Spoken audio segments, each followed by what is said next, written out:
If you own rental property or are thinking about acquiring rental property, this is absolutely one video you definitely do not want to miss: how not to be a slumlord.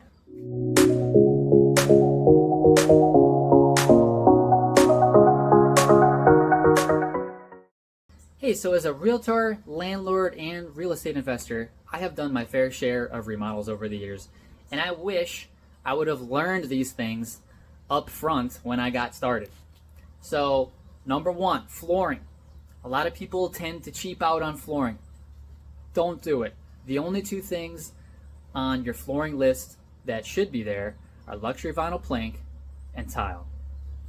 Anything else we won't talk about. It's a whole nother story. So luxury vinyl plank right now, you can get it installed anywhere from $7 to $10 a square foot. It's quick, it's easy, spill proof, bug proof.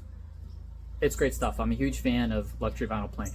Tile, you can get it installed with materials anywhere from $12 to $20 a square foot right now.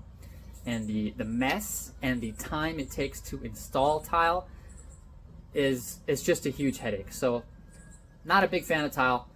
Would love the LVP in all my rentals. Number two, baseboards. I like to put in solid pine baseboards, and when I put them in, they are painted all the way around.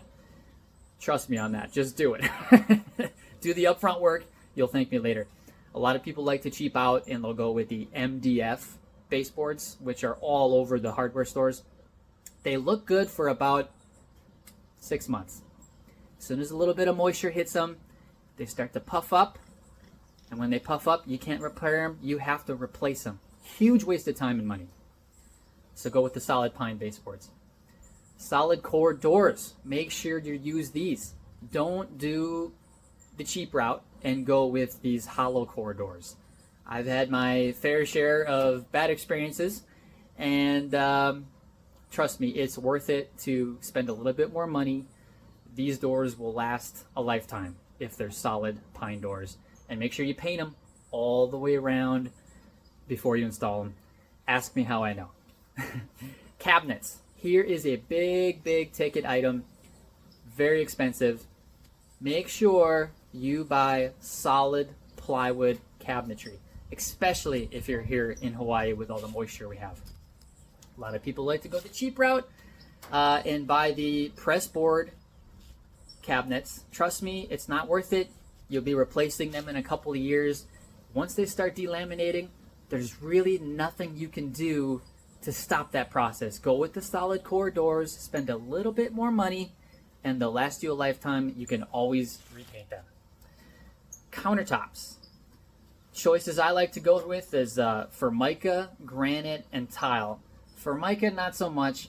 Just like the MDF baseboard, it can puff up with a little bit of moisture, and then you can't repair it. You have to replace it. So I would highly recommend you go with granite if you can afford it. It'll last you forever. Or tile. Tile I'm a big fan of on countertops lately, especially since now in the hardware stores, large format tile seems to be the new in, right? I'm talking about 2x3, 4x2. They sell large pieces of tile that you can use on your countertop. But here's a pro tip. Make sure your grout lines are really tiny. I'm talking about like a 1/16 of an inch. The less surface you can have exposed to staining, the better. So that's what I do. I put in large format tiles, tiny 1/16 inch grout line, and the countertops look great forever.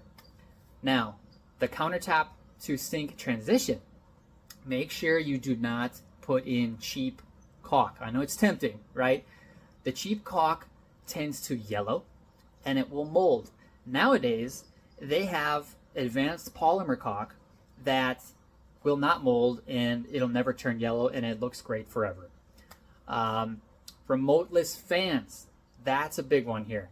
So what do I mean by that? I mean calling your electrician, or if you're super handy, you can replace a switch in your single gang electrical switch box, turn that single switch into a double switch.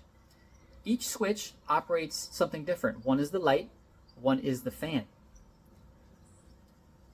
tenants always lose their remotes, right? It's not going to be an issue if you make that change. There's no need also to buy fancy ovens. You know, the ovens that are tempting once you see them in the store. They're covered in stainless steel. They got these self-cleaning options.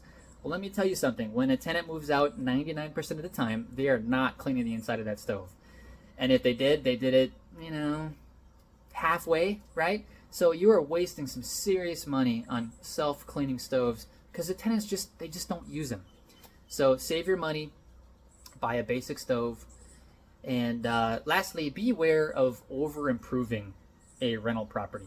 Make sure you're examining your competition online and through different ads. Maybe even go to a couple of these rentals you might be competing with and see what kind of quality finishes they put in. If they're inferior to yours or superior to yours, you really want to be in the middle somewhere, in my opinion. That's where I've had the best success. You putting average to above average quality materials in, and you'll eventually see a return on your investment, which is basically why you bought a rental in the first place, right? So don't be a slumlord, and let me know if you need any more tips and tricks on that. I'm always available by phone or text or email. Samuel Schaus, Keller Williams Realty. Aloha.